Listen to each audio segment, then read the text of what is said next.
Hey, what's up mga ka-videos PH? Komedyanteng si Mura. Sunod-sunod ang dagok sa buhay ng komedyanteng si Mura matapos magkasakit. Sa linggong ito ang kanilang bahay sa Ligaw City sa Albay nasunog.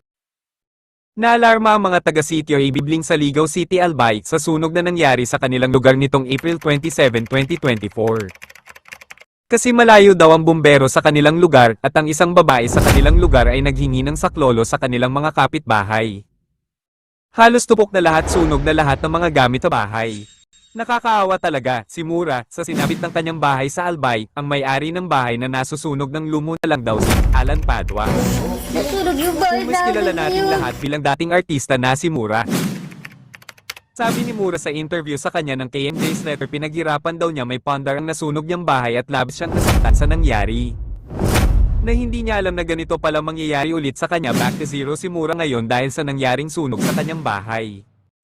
Sabi ni Mura na ikatatlo na daw beses na nangyaring sunog sa kanila ito.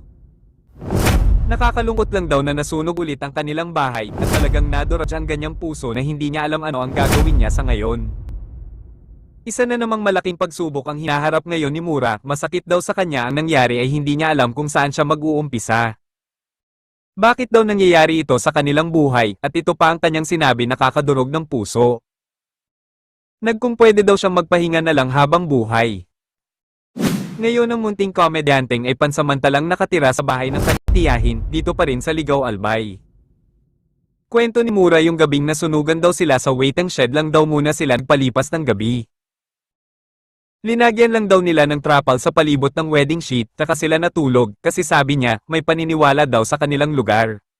Nasa unang gabi na sunugan ka, hindi ka pwedeng matulog sa ibang bahay. At sa pangalawang gabi bahay naman ng kapatid ko ako natulog, sa ikatatlong gabi sa tiyahin ko kami natulog. Kita ni Mura sa natira na sunog nilang bahay, dalawang palapag trabahay na sunog, kinaabo sa end isang iglap. Ipinatayo ni Mura ang kanyang bahay taong 2005 noong nagwo-work pa siya sa show business. At ang iba daw ay kinita niya sa abroad, kasama niya sina Hari ng Kumagent Dolphy. Matapos maglaylo sa pag-aartista sa Bicol muna tumira si Mura. Hanggang noong 2010 na aksidente si Mura sa tricycle na bali ang kanyang balakang. Muli nating nasal ayan si Mura nung binisida siya ni Mahal, na muli nating nakita ang dating komedyante na si Mura. Nakakapanghinayang daw na dito sa bahay ni Mura, sila muling nagkit ni Mahal. Nakakalungkot pa daw na ang mga gamit na nasunog sa kanyang bahay ay regalo ni Mahal sa kanya. Foam niyang bago na nakasilipin pa, ay nasunog din.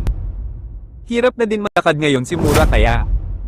Sa kasagsagan ng sunog wala siyang naisaldo kundi ang isang Durabox lang at storage box na lalagyan niya ng mga damit binuhat ng kanyang pamangkin. Binubuhat na lang siya ng kanyang hipag dahil hirap na siya maglakad at dagdag kalbaryo ang kanyang ama na hirap na rin maglakad. Nadulas kasi ito nang binisita niya ang nasunog nilang bahay, ngayon man ang nagiri ipinagpapasalamat pere ni Mura na ligtas silang lahat. Pero ano nga ba ang sanhi ng sunog sa bahay nila Mura?